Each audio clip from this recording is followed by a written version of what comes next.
Hello and welcome to episode 14 of Creative Walks. Almost a half a month of doing this. I'm kind of enjoying it and I hope you're enjoying it too. I'm having a lot of ideas since I have to have ideas every day. So I hope you are getting some value out of it. Today I wanted to talk about this practice, let's say, that I always thought it was a bit of a waste of time, but in the end it turned out to be very useful. When you are very, very much into, it can be a series, a book, or whatever kind of thing that you get yourself really into. And I guess I'll talk specifically about TV series and movies because that's something that all of us sort of like have that Netflix binge watching moments.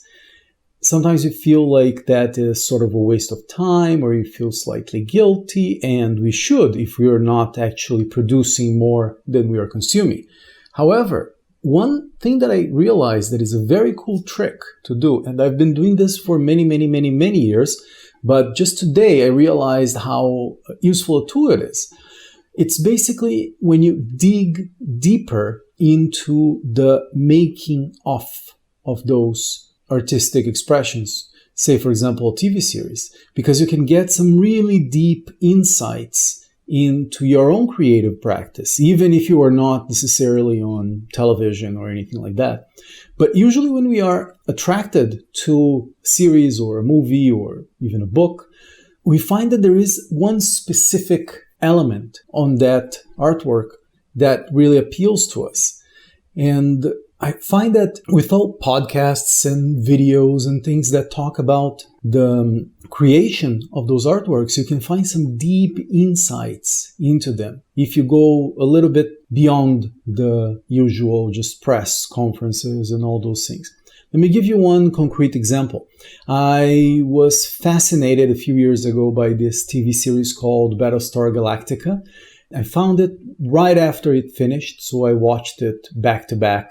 And then I actually got so obsessed that I bought the DVDs. This is back when online streaming was not a thing. But it had one very cool thing, that was the creator of the series, Ron Moore, was actually commenting on each episode. He had done an early podcast about it, and then they released the track of him talking over the show. And back then I was very interested in working on TV series, just as I moved to Toronto. I'm not interested in that anymore, at least not for the foreseeable future. But I remember I learned so much about screenwriting and the decisions that the writers and the showrunners made just from listening to Ron Moore talking about it, because he would talk about, for example, one of the things I had no idea about, and I actually applied this idea to my photography today, is he would come up with an arc and concept for a series of episodes. And I decided to apply that idea to a series of photographs where elements would reoccur. That occurred in my Orientalist series, which you can find on my website. And that came directly from listening to Ron Moore talking about how he would think about that. The other thing that he talked about was how you can come up with an idea, and then in the case of movies and TV series, you have budgeting issues and you have timeline, deadline issues. Like you can have this amazing idea, but it would be too expensive or too time consuming to actually put out. And so they would have to cleverly adapt certain ideas to fit into the reality of TV making.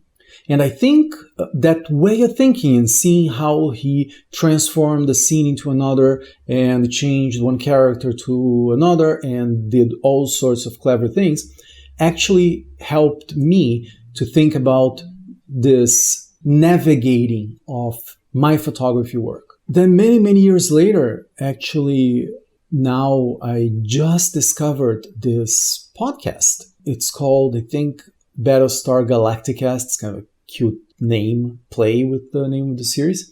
And it has one of the main actresses talking, and I think he's a journalist as a co-host. And they basically go through the episodes, but they go through the episodes from the point of view of an actor. And also they have some guests, people that have worked in the series, and then they see that with like a 10-year distance from the original work. And I found I just started listening to it as I do random chores or as I walk. And I thought that it was so interesting to see things that I knew very well from the creator of the show point of view, now seeing from people that were on the inside and how certain scenes were made. And it's not about the creation of a TV series per se, but it's a way to dig deeper into the things that you are interested in. And you can get so many insights into that. So what I would recommend is to find those things that you are naturally interested in, a theme recurring in this podcast, and actually trying to go dig deeper into that. I'll give you one other example. Again, in film, there is a movie called Arrival. I think it came out a couple of years ago, and it became like a phenomenon. It was 8-10 years in the making, and I found, again, another podcast that was all about screenwriting. I am not interested in screenwriting specifically, but in that case, they had an interview with the guy that wrote the script. It was based on a short story. And he went through all the steps. It's about an hour conversation. There were so many dead ends, so many things that he had to rewrite and pitch to this place and to that place, and all the things that he had to do to attach a director and then talent meaning the actors, and then finally get it actually out. And in the end, it was a fantastic success. But you can't get those things from promotional materials about the movies because they're just trying to get people to go to the theaters and see it. But with today's boom of podcasts and interviews on YouTube, you can really find very obscure shows and obscure interviews and even the blog posts of the people that actually create the thing. They usually go about how they did that. And that's absolutely invaluable. And in a way, it's a trick for you to get those procrastination moments on things that you're sort of guilty to be watching and turn it into a creative and a research project. So that's it for today. I hope you find this interesting, and I'll talk to you tomorrow.